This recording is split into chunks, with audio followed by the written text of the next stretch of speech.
Amal itu disenangi oleh Allah karena Allah yang memerintahkan amal itu. Tapi maaf loh, ada amal-amal tertentu yang lebih Allah cintai daripada amal yang lainnya. Kewajiban ana dan kewajiban antum sama. Bagaimana kita mengetahui amal yang sangat dicintai oleh Allah supaya kita mampu beramal, supaya cepat memberatkan mizan kebaikan kita ketika ditimbang oleh Allah. Dan itulah yang menjadikan kita membahas. Kenapa kita membahas jalan pintas? Karena sesungguhnya saya dan antum musafir. Perjalanan kita sama, perjalanan yang panjang dan jauh menuju kepada surga.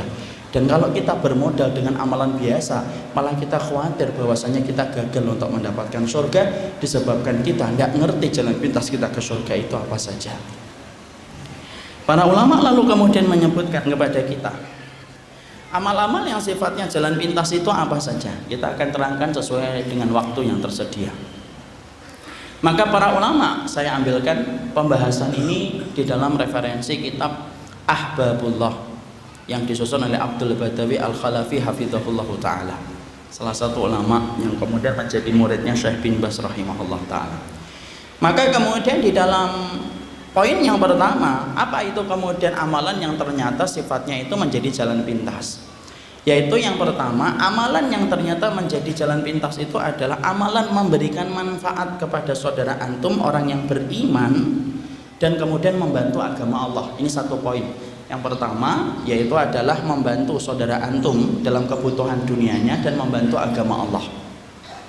Sebelum kita menjelaskan panjang lebar tentang poin yang pertama, kita harus paham kenapa kemudian amalan ini dalilnya itu dari mana? Karena omongan tanpa dalil itu kan merupakan dongeng yang tidak perlu kita dengarkan. Maka dalilnya dari mana? Bahwasanya amalan yang memberikan manfaat kepada saudara kita dan memberikan manfaat kepada agama Allah merupakan satu amalan yang besar kedudukannya di sisi Allah.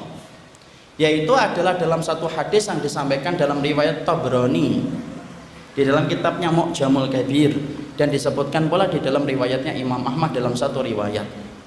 Rasulullah SAW itu kemudian mengatakan, wali an amsyah, dalam satu hadis, wali an asira ma'a akhin li fi hajatin ahabba ilayya min a'takifa fi masjidi hada syahran.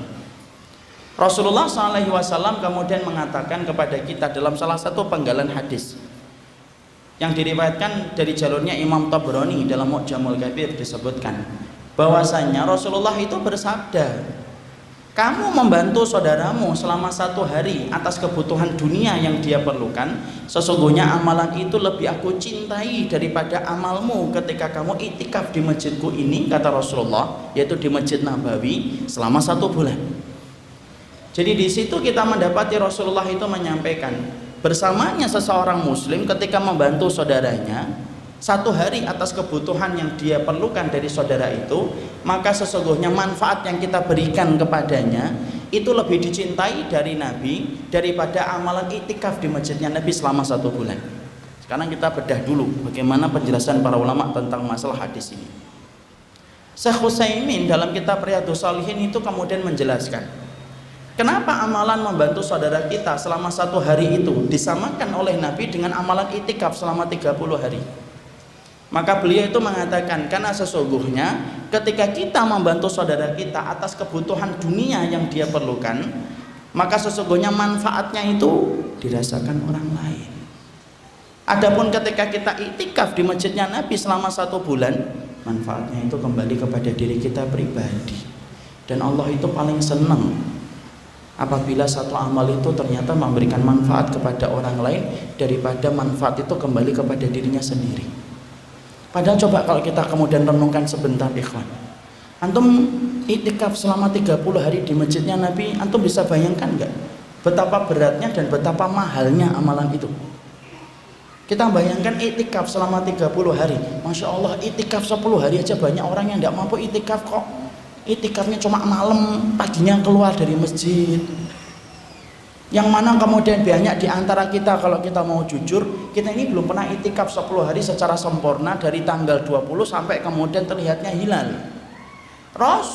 Rasulku dan Rasul antum itu tidak mengatakan 10 hari ikhwan, tetapi Rasulullah mengatakan 30 hari, dan itu di masjidnya Nabi. Mahal atau tidak mahal? Mahal. Kita beli tiketnya sudah berapa ikhwan? Bolak balik Minimal 15 juta hanya untuk membayar tiketnya.